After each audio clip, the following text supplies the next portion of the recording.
Eu iniciei as minhas funções na Proteção Civil, corria o ano de 2000, junho de 2000. Eu estava na altura a prestar serviço na Marinha de Guerra Portuguesa, como oficial de Marinha, e surge esta oportunidade de um concurso público em que eu concorri e fiquei selecionada. Portanto, comecei inicialmente a desempenhar funções no Gabinete de Relações Internacionais e Cooperação, onde me mantive durante algum tempo, até que em 2007 passei finalmente para a área das operações, onde me mantenho até agora. É uma sensação muito boa, mais do que uma oportunidade, eu acho que é um verdadeiro privilégio poder trabalhar nesta área. Não há dois dias iguais e é de facto uma área de intervenção onde nós sentimos que o trabalho que desenvolvemos tem um efeito muito prático no terreno, tem um efeito muito prático nas pessoas, sobretudo, e por isso acaba por ser muito gratificante pensar que mesmo às vezes com algum sacrifício, com grande esforço pessoal, familiar, é sempre um trabalho que estamos a fazer em prol de alguém, em prol de uma causa maior, e por isso a motivação é permanente e é para mim um grande orgulho poder fazer parte desta grande família que é a Proteção Civil. Foi exatamente no sismo do Peru, em 2007, agosto de 2007, pouco tempo depois de ter iniciado as minhas funções na área operacional, embora eu já tivesse uma ligação de alguma forma forte a esta questão das operações, sobretudo por via daquilo que era a participação da Autoridade Nacional de Proteção Civil nos trabalhos de implementação e criação do Mecanismo Europeu de Proteção Civil. Portanto, não era propriamente uma novidade. O mecanismo estava a dar, digamos, quase que ainda aos primeiros passos, foi das primeiras missões que se desenvolveu no terreno, portanto corria o mês de agosto de 2007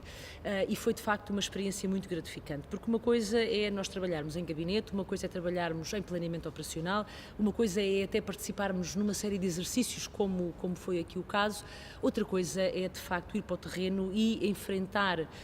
a nu, diria eu, uma situação real de sismo em que houve uma série de pessoas afetadas, em que houve infraestruturas afetadas e ver de facto como é que uma situação deste género pode ser de tal forma, digamos, grave e séria naquilo que é o funcionamento normal de uma sociedade. Esta missão no Peru teve duas vertentes, portanto, houve um pedido feito pelas autoridades peruanas, quer às Nações Unidas, quer ao Mecanismo Europeu de Proteção Civil, e no âmbito deste mecanismo, o pedido que foi feito para a assistência, sobretudo material, em termos de apoio de géneros, de bens, que fazia falta para, digamos, que fortalecer a capacidade de resposta na altura às populações sinistradas por parte das autoridades peruanas.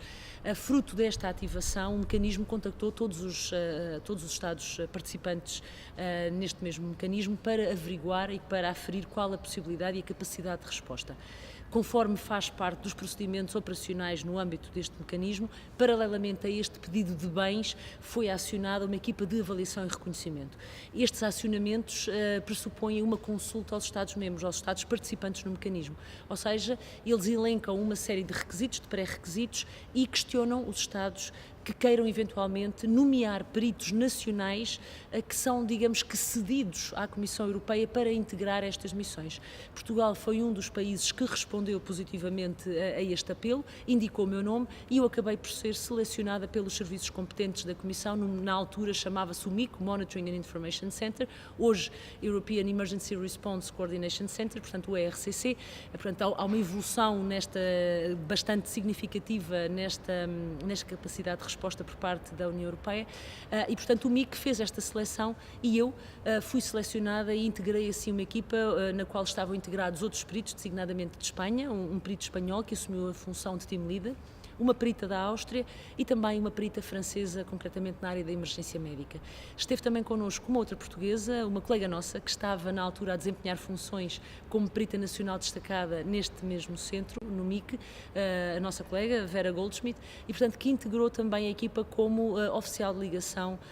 do MIC junto desta equipa. Portanto, foi este conjunto de 5 pessoas que partiu para o Peru para, de alguma forma, digamos que apoiar as autoridades locais naquilo que era a avaliação das consequências e do impacto da emergência, do sismo em concreto, mas também para facilitar os trabalhos de coordenação caso houvesse assistência por parte da União Europeia, por parte dos países que integram este mecanismo e que nós no terreno poderíamos de alguma forma aliviar o peso das autoridades que caía nas autoridades peruanas, facilitando esta coordenação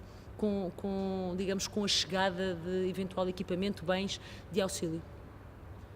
Estas missões têm uma dupla vertente. Tem de facto uma componente muito forte em termos de terreno, uma componente operacional muito significativa, mas também tem um grande trabalho de gabinete, ou seja, tem um grande trabalho de secretária na perspectiva em que é necessário analisar, cruzar informação, avaliar todos os dados que são recolhidos no terreno para que a informação possa ser, os dados possam passar a informação, digamos, e é esta informação que depois estas equipas partilham com as autoridades nacionais do país afetado e reportam também de volta para Bruxelas, para que Bruxelas possa depois partilhar esta informação com os respectivos países que integram o Mecanismo Europeu de Proteção Civil. Em concreto, na missão do Peru, foi obviamente necessário ir para o terreno, foi necessário ir visitar as áreas afetadas, fizemos deslocações bastante significativas na zona de Pisco, portanto a zona que tinha sido de facto mais afetada pelo sismo, embora a sede, digamos, dos trabalhos desta equipa tivessem sido em Lima, na capital, onde estávamos mais perto das autoridades nacionais competentes e responsáveis pela gestão daquela emergência, mas houve de facto muitas deslocações ao terreno e foram muito gratificantes e só com estas deslocações é que foi possível perceber concretamente o que se estava a passar no terreno e que de forma é que aquelas localidades tinham sido afetadas pela emergência. Foi preciso avaliar qual o grau de destruição em termos do edificado, não uma avaliação técnica, não fomos fazer avaliação de infraestruturas, mas fomos perceber em concreto se havia condições ou não de as pessoas poderem rapidamente regressar às suas casas ou se poderia prever uma permanência mais prolongada das pessoas enquanto deslocadas, portanto, porque isso iria garantir, ou melhor, iria conduzir a uma necessidade muito concreta em termos de capacidade de alojamento temporário. Foi preciso também avaliar a situação nos hospitais e nos centros de saúde, das vias de comunicação, portanto foi um trabalho de terreno muito expressivo que foi necessário fazer e por isso esta equipa também integrava peritos com diferentes valências, não só na emergência médica, como também de gestão de emergência mais global e tínhamos o perito espanhol que é concretamente perito na área sismológica, portanto com capacidade para fazer uma avaliação mais técnica da situação no local. E foi o conjunto de todos estes dados, foram os vários relatórios que fomos fazendo, as várias visitas que efetuámos às áreas mais afetadas, que permitiu ir apoiando e, digamos que, facilitando esta cooperação com as autoridades peruanas. O contacto com as autoridades locais no Peru processou-se de forma muito positiva, portanto houve uma grande receptividade por parte das autoridades que estavam responsáveis pela gestão da emergência com a chegada desta equipa. Eles olharam para nós como de facto uma ferramenta de apoio que os poderia auxiliar e aliviar um pouco a carga naquilo que já era a gestão global de uma emergência desta dimensão e que acaba por ser bastante significativa e portanto houve necessidade de criar pontes, criar aqui pontos de contacto, criar mecanismos, criar procedimentos de trabalho, de coordenação, para garantir que de facto não havia nem vazios por um lado, nem sobreposição relativamente àquilo que já estava a ser feito pelas equipas no terreno. Porque é esta a função do mecanismo e a função em concreto destas equipas quando são projetadas para o terreno. Não é, digamos que, duplicar o trabalho que já está a ser feito, é tentar preencher espaços que estão vazios, espaços de auxílio e de cooperação que podem ser, digamos que, preenchidos por estas equipas. E nesta medida foi um trabalho, eu penso que bem feito, porque esta coordenação foi permanente, nós não nos substituímos às autoridades locais, nunca,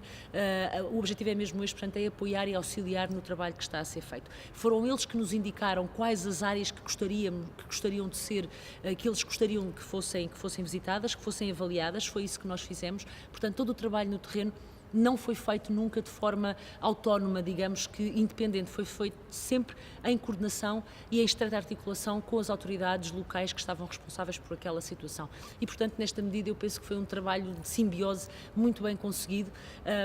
No fim, verificou-se que a necessidade de auxílio não era tão expressiva quanto aquilo que as primeiras informações faziam pressupor. Portanto, e nesta perspectiva foi importante a nossa ida para o terreno, porque evitou-se estar a ser encaminhado material por parte da Europa para o outro lado do mundo, literalmente, porque de facto as principais necessidades acabaram por ser supridas através dos acordos regionais e dos países vizinhos que estavam geograficamente muito mais próximos. Espanha, fruto da ligação histórica que tem com aqueles países, acabou por ter também uma intervenção muito direta naquela emergência, mas acabou por se perceber que não era necessário um envio, digamos, em massa de auxílio, fruto desta avaliação que se conseguiu fazer no terreno. Portanto, e nessa perspectiva eu considero que foi importante o trabalho que fizemos em benefício das autoridades peruanas. Nós temos também procedimentos para isto. A Comissão Europeia tem inclusive um memorando de entendimento com a OCHA, portanto o Gabinete das Nações Unidas para a Coordenação dos Assuntos Humanitários, em que grosso modo, o que está acordado é que dentro da União Europeia as intervenções do mecanismo são feitas, digamos, de forma mais autónoma, portanto é a Comissão Europeia, é o mecanismo que coordena estas intervenções. Fora da União Europeia, as equipas que estão a intervir ao abrir, portanto, debaixo do chapéu da União Europeia, colocam-se sob coordenação global do esforço das Nações Unidas. E tem funcionado, tem corrido muito bem. Esse esforço também foi levado a efeito, portanto, por ocasião do sismo do Peru. Portanto, havia uma equipa das Nações Unidas no terreno com a qual a nossa equipa também se coordenou. E daí o papel importante, neste caso, do oficial de ligação de Bruxelas, que integra esta equipa e que normalmente, embora possa ter também outras funções, se ocupou mais desta articulação de cariz mais institucional com as outras entidades e, neste caso em concreto, com as Nações Unidas, mais uma vez para garantir o mesmo, ou seja, para evitar sobreposições e para conseguirmos que a todo momento o nosso trabalho fizesse parte de um esforço maior, de um esforço coletivo que estava a ser desenvolvido pelas Nações Unidas, organização que inclusive era responsável pela coordenação com as suas próprias agências que também estavam presentes no local e que apoiaram o esforço de resposta. Portanto, é de facto um desafio importante. E é importante que estas equipas, quando vão para o terreno, tenham esta noção, ou seja, não é só o trabalho operacional, não é só, como se costuma dizer, as botas no chão. Nós temos um perito europeu muito reconhecido nesta área que costuma dizer que no limite estas equipas poderão ir para um cenário de inundação e a única água que veem é a água que está no copo em frente, à sua frente numa sala de reuniões. E isto de facto pode acontecer. Há uma componente enorme de coordenação institucional, de coordenação com as restantes entidades que tem a todo momento que ser garantida. E eu aproveitava para dizer que o mecanismo tem já há vários anos um programa de formação integrado, muito exaustivo, que abarca várias áreas, não só a componente mais operacional, a componente de avaliação e reconhecimento, mas também muito esta questão da coordenação institucional. Saber quem são os nossos parceiros, saber quem é que coordena a todo momento, saber quais os mecanismos de coordenação e até às vezes de interação diplomática que é importante desenvolver no terreno. Portanto, são missões, eu diria, multifacetadas, em que temos que ter peritos capazes de abarcar todas estas funções, desde a avaliação no terreno, desde a intervenção mais operacional, não no resgate, portanto estas equipas não fazem este tipo de missões, mas podem ter que ir ao terreno, como já referi, mas também esta componente mais de gabinete, mais de backstage, que na prática é o que dá o sustento institucional àquilo que estas equipas fazem no terreno. Este programa de formação e, digamos, de certificação de peritos iniciou-se já há cerca de quase 15 anos. Portanto, temos já um vasto caminho percorrido neste sentido. E nós, hoje em dia, o país, em concreto a Proteção Civil Nacional, tem já perto de uma centena de peritos que iniciaram, alguns já completaram na sua totalidade, esta formação no quadro do Mecanismo Europeu de Proteção Civil. Portanto, estes peritos, na prática, recebem formação, uma formação que é gradual, que se inicia com um curso inicial e que termina, no limite, com um curso de coordenação global no que diz respeito a estas intervenções e, digamos, que vão estando, à medida que vão progredindo nesta caminhada formativa, vão estando habilitados a integrar estas missões de coordenação da União Europeia que são, digamos, mobilizadas para o terreno, em diferentes funções e dependendo do seu nível de formação. Para ser team leader de uma missão destas, é importante que já tenha havido experiência prévia numa ou várias missões anteriores e é preciso já ter completado, na sua grande maioria, o programa de formação. O que a União Europeia espera de nós é que o país participe nestas missões, que vá nomeando peritos. Muitas das vezes podemos fazer nomeações cujos peritos acabam por não ser selecionados, mas isto é um risco assumido. Portanto, quantas mais nomeações fizermos, mais hipóteses temos de ir conseguindo integrar elementos nestas missões. Já temos alguns elementos que participaram em missões desta natureza, não fui só eu, portanto eu própria, vários outros elementos, quer da FEB, quer da própria estrutura da autoridade, da estrutura operacional da ANPC, que têm participado nestas missões, não só em missões reais, mas também em missões de exercício, onde se vai ganhando também algum traquejo e alguma capacidade de intervenção. E no fundo é isto, há um investimento grande que está a ser feito por parte da União Europeia neste processo de certificação, neste processo de validação dos peritos nacionais, e eu penso que Portugal tem estado muito ativo, esteve sempre muito ativo, não só naquilo que foi a criação do Mecanismo Europeu de Proteção Civil, mas depois também naquilo que é, que a resposta que temos dado aos consecutivos apelos que são feitos de cada vez que existe uma emergência. É o caso do Peru, tivemos recentemente no Chile, com uma missão da Força Especial de Bombeiros, participámos numa daquelas que foi, eu diria, das maiores e mais complexas missões que a União Europeia já projetou, que foi a seguir ao sismo do Haiti, onde morreram mais de 200 mil pessoas, num esforço enorme, não só de assistência humanitária, mas também de socorro propriamente dito, e onde Portugal também, mais uma vez, esteve presente. E, portanto, eu penso que se tem criado aqui um trabalho bastante positivo e que dá frutos. Dá frutos porque tudo aquilo que nós vamos aprender numa missão destas são experiências, são ganhos que trazemos para o trabalho que fazemos aqui no dia-a-dia. E, portanto, eu penso que ambos os lados ganham e ganham muito. Toda a experiência que ganhei em termos da intervenção que fiz e da participação que tive nesta missão do Peru acabou por ser muito válida, não propriamente em operações aqui, porque felizmente Portugal nos últimos anos não se debateu com uma situação deste género, uma situação de sismo. Temos obviamente vários sismos, quase que diariamente, mas que não têm expressão e não têm qualquer impacto operacional, mas todo o trabalho que a Autoridade Nacional tem feito em termos de planeamento de emergência e também em termos de planeamento operacional, que é um trabalho importante, não só no plano de emergência de risco sísmico para a área metropolitana de Lisboa, mas também para a zona do Algarve, todas as diretivas operacionais que têm contemplado de alguma forma esta matéria, foram áreas onde eu participei e onde os ensinamentos desta missão estiveram muito presentes e me ajudaram a ter uma visão muito mais real de alguém que já teve, numa situação de sismo. Porque, como digo, é diferente o trabalho de secretária, é diferente o trabalho de gabinete do trabalho que é feito numa situação de sinistro real. Nos exercícios que fizemos também